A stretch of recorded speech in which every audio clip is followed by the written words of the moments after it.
네, 오늘 우리가 함께 은혜 받으실 말씀은 시편 118편 1절에서 7절까지 말씀입니다. 시편 118편 1절에서 7절까지 말씀을 한 절씩 교독하시고요. 마지막 절은 같이 읽도록 하겠습니다. 주님께 감사하여라. 그는 선하시며 그의 인자하심이 영원하다. 이스라엘아, 그의 인자하심이 영원하다 하여라. 아론의 집아, 그의 인자하심이 영원하다 하여라. 주님을 경외하는 사람들아, 그의 인자하심이 영원하다 하여라. 내가 고난을 받을 때 부르짖었더니 주님께서 나에게 응답하여 주시고 주님께서 나를 넓은 곳에 세우셨다.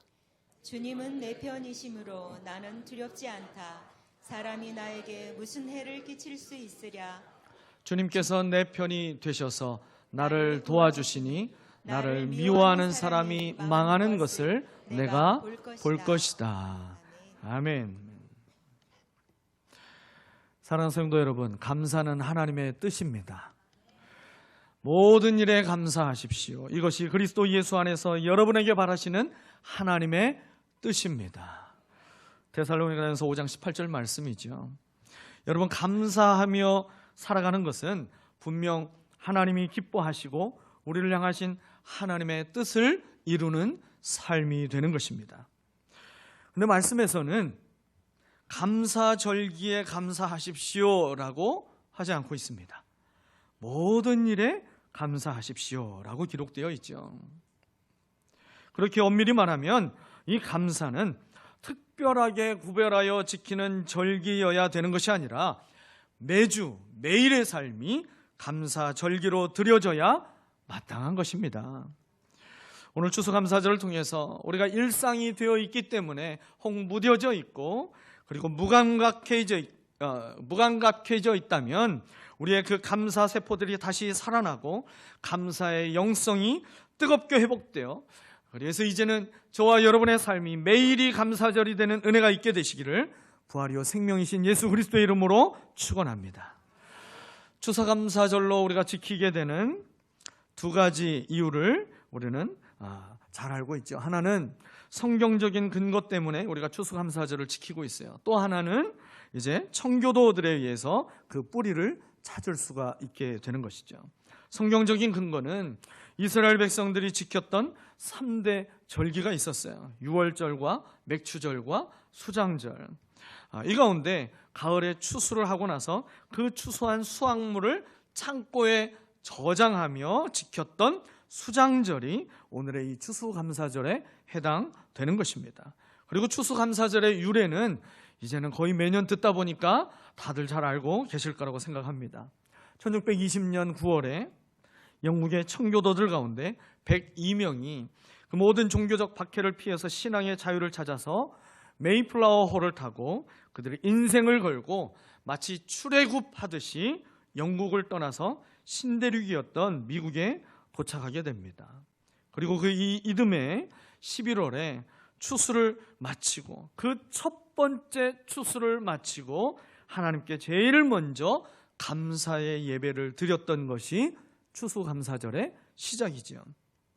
이들은 오랜 항해로 인해서 대서양을 건너고 아메리카에 겨우 도착을 했지만 겨울에 도착을 하게 됐어요. 그래서 혹독한 추위와 질병 그리고 원주민들인 그 인디언들의 습격으로 인해서 거의 반절이나 되는 사람들이 죽게 됩니다. 그러나 그 모든 상황 속에서도 절망하지 않고 씨를 뿌렸어요. 그리고 농사를 지어서 첫 번째 수확물을 거두었습니다. 새로운 땅에서, 척박한 땅에서 그 농사하여 얻은 수확물이 큰 풍작이 되겠습니까?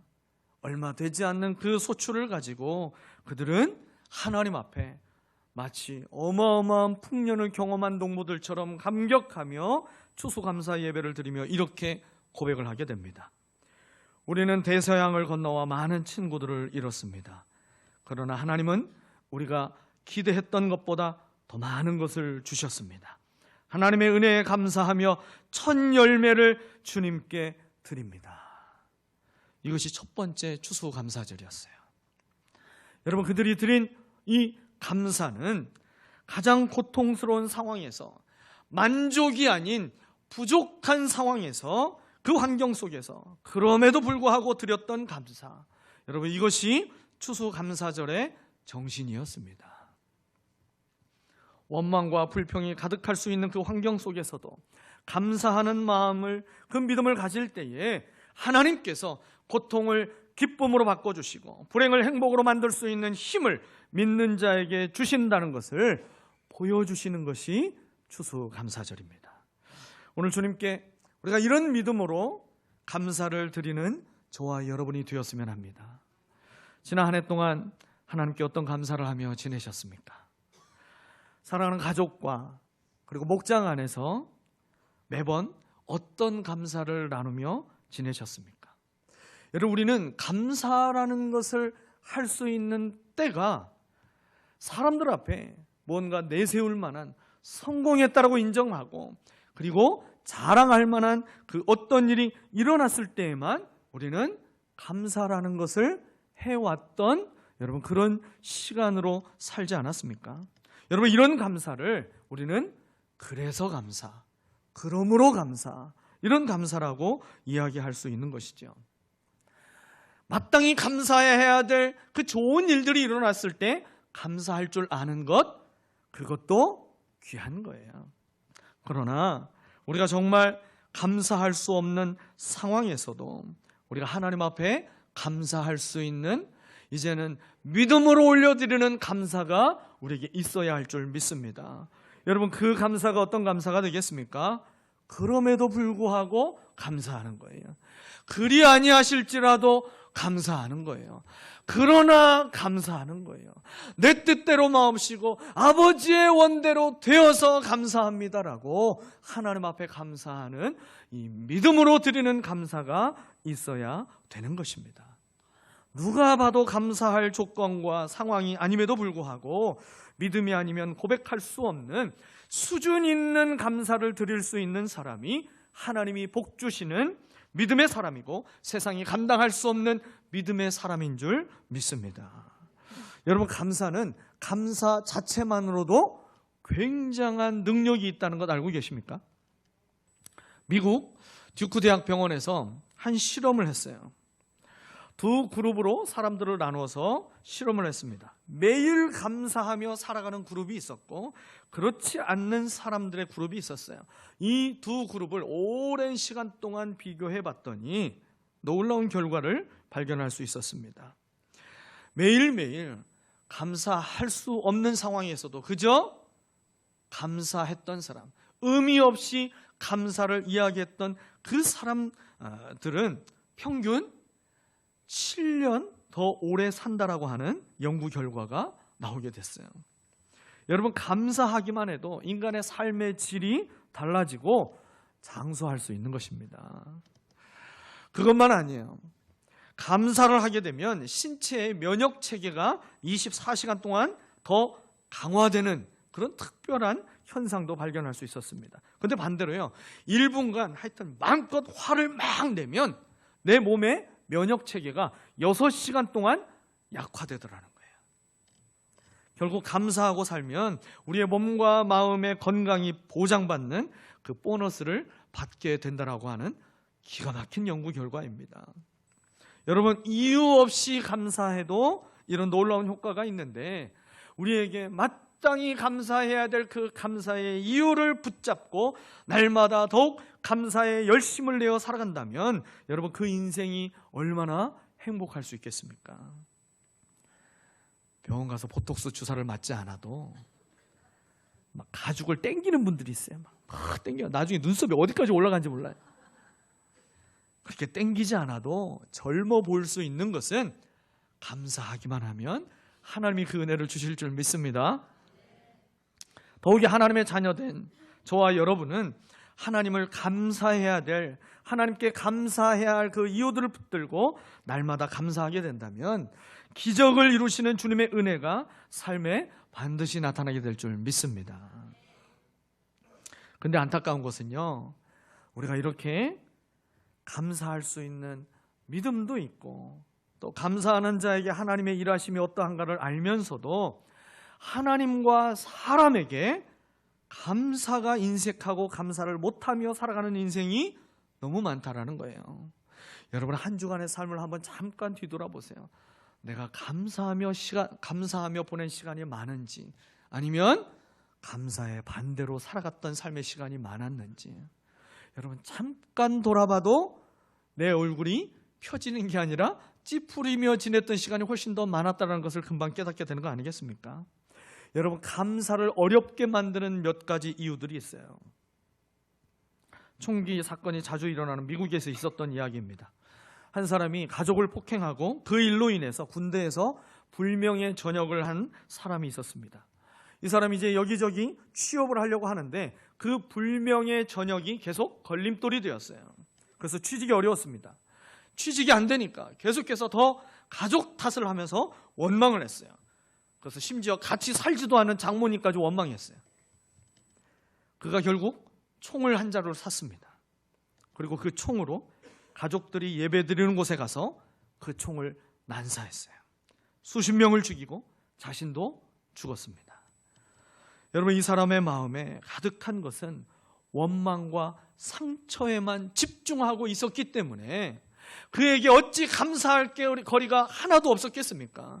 감사할 거리가 있음에도 불구하고 감사할 거리가 아닌 불평과 원망의 그 마음을 내어 주었기 때문에 그가 감사가 어려웠다라는 거예요. 또 한 가지가 감사를 어렵게 만듭니다. 그것은 바로 죄의 습관을 놓지 않으면 감사는 어렵게 되는 것입니다.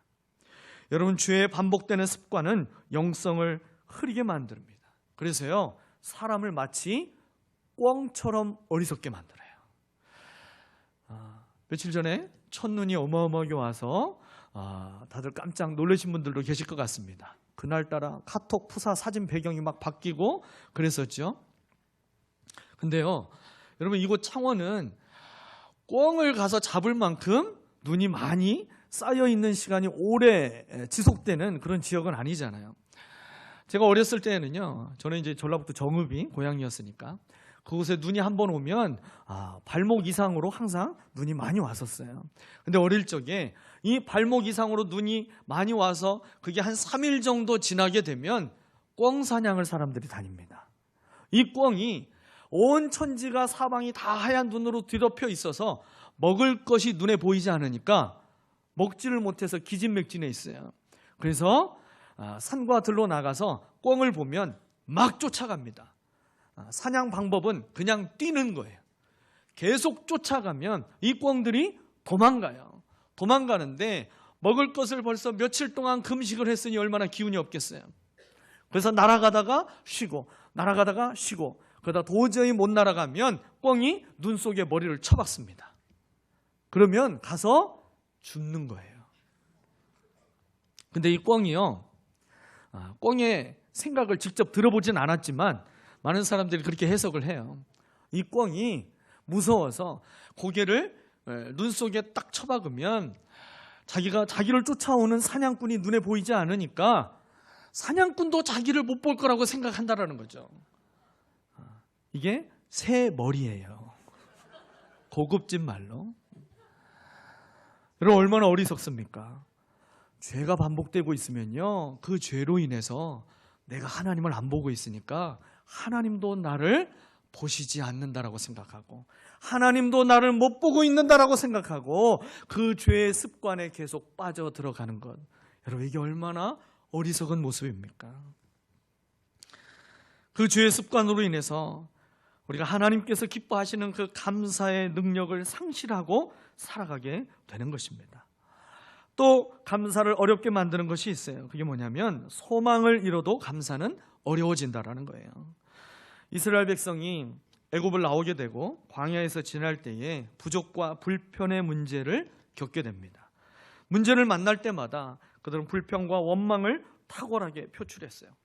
모세를 통해서 하나님이 공급하시는 그 절대적인 은혜 속에 하루하루 그들은 부족함이 없게 살았습니다.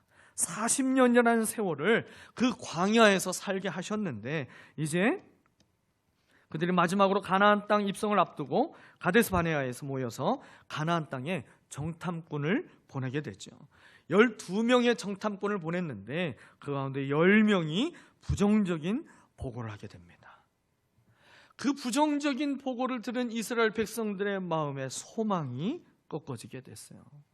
전능하신 하나님의 약속보다 눈에 보이는 현실이 더 크게 보이고 강력하게 영향을 미치면서 그들은 소망을 잃어버립니다. 그리고 원망과 분노로 모세와 아론을 죽이려고까지 합니다. 소망을 잃는 순간 이스라엘은 더 이상 하나님이 보이지 않게 되는 거예요.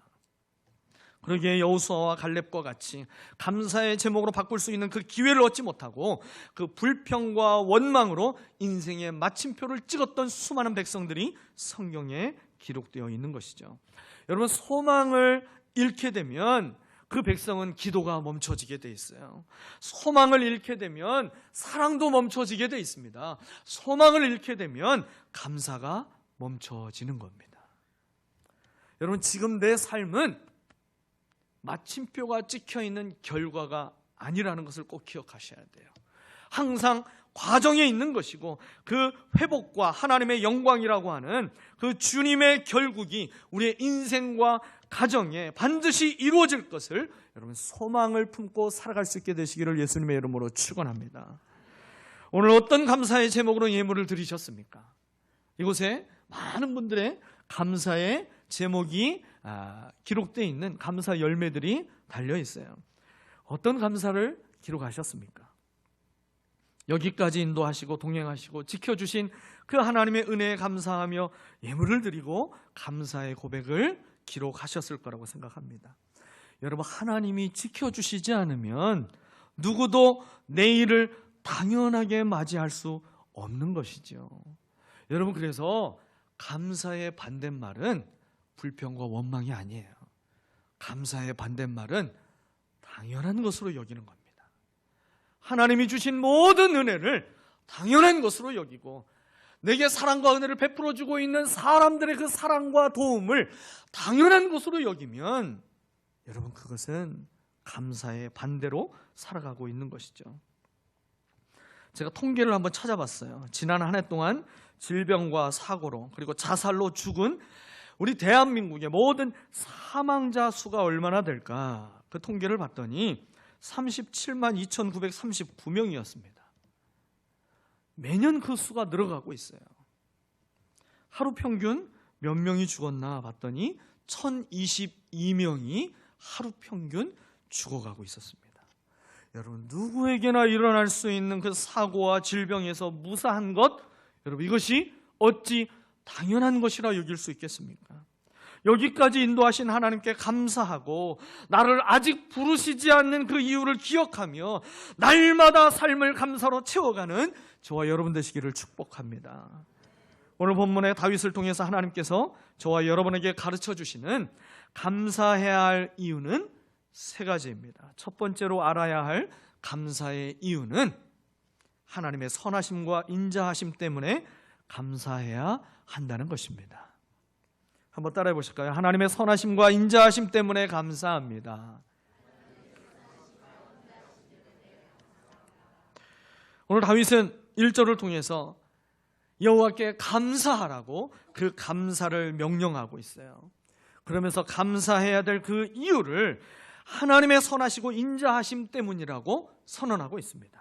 그러면서 그 감사의 이유를 가지고 2절에서는 이스라엘을 향하여서 감사하라고 말씀하고 있고 3절에서는 더 구체적으로 아론의 집에 감사하라고 명령했어요. 그리고 4절에서는 마치 현미경으로 확대해서 보여주고 있는 것처럼 여호와를 경외하는 자, 이스라엘 백성이든 이방 민족이든 저와 여러분에 이르기까지 모든 하나님의 자녀된 여호와를 경외하는 자들은 하나님의 인자하심과 선하심 때문에 감사하라고 말씀하고 있습니다.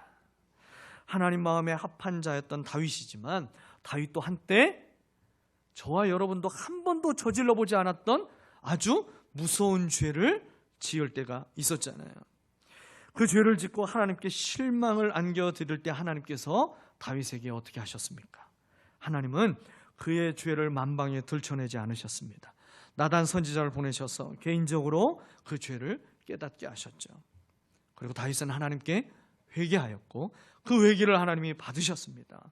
그 회개를 받으신 하나님께서 그의 영혼을 회복시켜 주셨어요. 그래서 다윗이 하나님의 사람 다윗으로 계속해서 그 인생을 살아갈 수 있었던 것은 그의 노력이 아닌 하나님의 선하심과 인자하심으로 용서받았기 때문에 가능했다라는 거예요. 오늘 우리에게도 하나님의 인자하심과 선하심이 없었다면 지금 이 자리에 있을 수 있는 사람은 단 한 사람도 없을 것입니다. 그분의 인자하심과 선하심은 우리가 알기 전에 먼저 우리에게 다가와 주신 것입니다. 우리가 하나님을 알기 전에 하나님이 먼저 우리를 알았다라고 말씀하고 있어요. 우리가 하나님께 다가가기 전에 하나님이 먼저 우리에게 다가오신 것입니다. 우리가 하나님을 사랑하기 전에 하나님이 먼저 우리를 사랑해 주신 것입니다. 그 사랑의 깊이와 넓이와 길이와 높이를 여러분 인간의 언어로는 설명할 수 없는 그 끝없는 사랑인 것이죠. 그 사랑으로 우리를 사랑하셨기에 용서해 주시는 그 인자하심과 선하심으로 우리가 구원을 받고 영원한 생명을 누리게 된 줄 믿습니다. 여러분 항상 변하는 눈에 보이는 우리의 환경의 변화 때문에 감사하는 이 감사의 수준이 아니라 영원히 변하지 않는 그 하나님의 구원과 사랑의 은혜를 하나님의 그 인자하심과 선하심으로 베풀어 주신 그 하나님의 은혜를 우리가 매일의 삶의 감사로 올려드리는 저와 여러분 되시기를 축복합니다. 두 번째 감사의 이유는 우리의 기도를 들으시기 때문에 하나님 앞에 감사해야 된다는 거예요. 또 따라해 보시죠. 하나님은 우리의 기도를 들으십니다. 아멘. 5절에서 말씀했죠. 내가 고난을 받을 때에 부르짖었더니 주님께서 나에게 응답하여 주시고 주님께서 나를 넓은 곳에 세우셨다. 사랑하는 여러분, 지금 내 인생에 고통이 있는 분이 계십니까? 육신의 고통과 정신적인 고통과 물질로 인해 고통 가운데 있고 그리고 인간관계로 인해서 고통이 그치지 않고 있는 분이 계십니까? 여러분, 고통을 기도의 자리로 나오라고 하는 하나님의 사인으로 여기고 기도의 자리로 나오시기를 바랍니다. 나를 기다리시는 주님의 고통으로 여기고 기도의 자리로 나오시기를 바랍니다. 그곳에서 주님이 만나 주실 것입니다. 기도를 들으시는 주님을 경험하게 될 것입니다.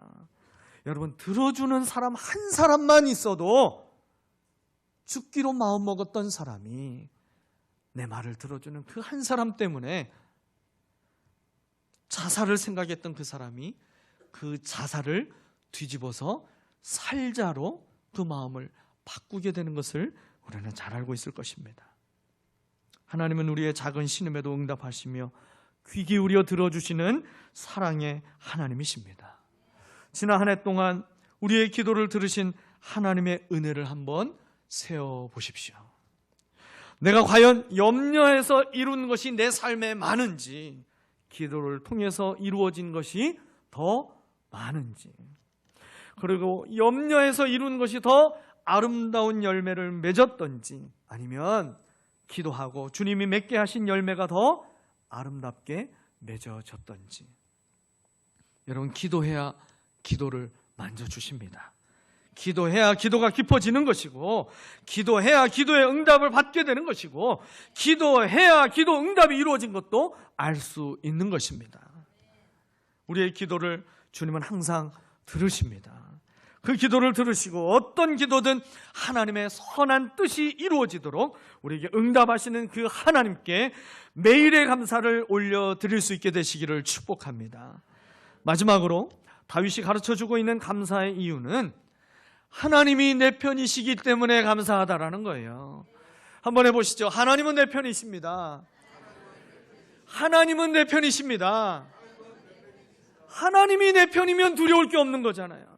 하나님이 내 편이면 염려할 게 없는 거예요. 하나님이 내 편이면 외로울 수 없는 겁니다. 하나님이 내 편이면 우리가 공허한 인생을 살아가지 않게 되는 것 아니겠습니까? 미국의 노예 해방을 위해서 남북전쟁이 진행되고 있을 때 일이었어요. 노예를 해방하겠다던 링컨의 그 북군은 연전 연패를 당했었죠. 그러던 중 1862년 9월 17일에 메릴랜드주 엔티담 전투에서 드디어 기다리던 첫 승을 얻게 됩니다. 이제 링컨은 그것을 방문해서 병사들의 사기를 북돋우기 위해서 한 사람 한 사람 일일이 다 악수하며 격려하고 있었어요. 그때 한 참모가 링컨에게 와서 얘기를 했습니다. 대통령님, 이제부터 아무 염려 마십시오. 하나님은 우리 북군 편입니다. 그래서 아주 흥분된 마음으로 그 이야기를 링컨에게 했어요. 그 이야기를 들은 링컨이 아주 의미 있는 대답을 하게 됩니다. 나의 염려는 하나님이 내 편이냐 아니냐가 아닙니다. 나의 관심은 내가 항상 하나님 편에 서 있는가입니다. 우리가 하나님을 향해 서 있기만 한다면 언제나 하나님은 우리 편이 되어 주실 것이기 때문입니다. 링컨은 결국 하나님 편에 서 있기를 부단히 했었고 하나님은 그의 편이 되어 주셔서 이 어려운 남북 전쟁을 승리로 이끌어 주셨다라는 것이죠. 하나님은 항상 내 편이십니다.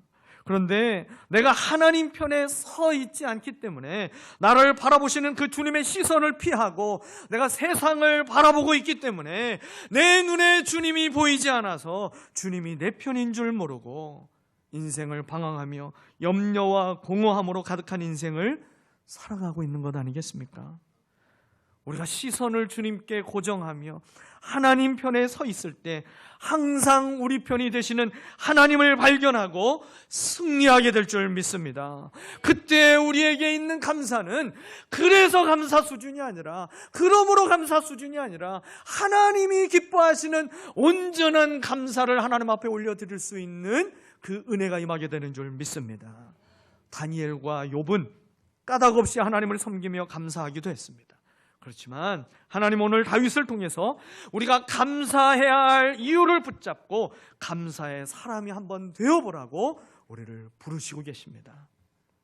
사랑하는 여러분, 하나님이 내 편이 되어주시기 때문에 날마다 감사하며 살아가시기를 바랍니다. 하나님이 내 기도에 응답하여 주시기 때문에 날마다 감사하며 살아가시기를 바랍니다. 하나님의 선하심과 인자하심이 오늘도 지속되고 있음을 믿고 날마다 감사하며 살아갈 수 있으시기를 바랍니다. 그래서 이제 우리의 감사의 수준이 높아져야 돼요. 그래서 감사, 그러므로 감사의 수준을 뛰어넘어서 그럼에도 불구하고 감사, 그리 아니하실지라도 감사에까지 이르게 되는 하나님 마음에 합한 감사의 사람들이 다 되시기를 예수 그리스도의 이름으로 축원합니다.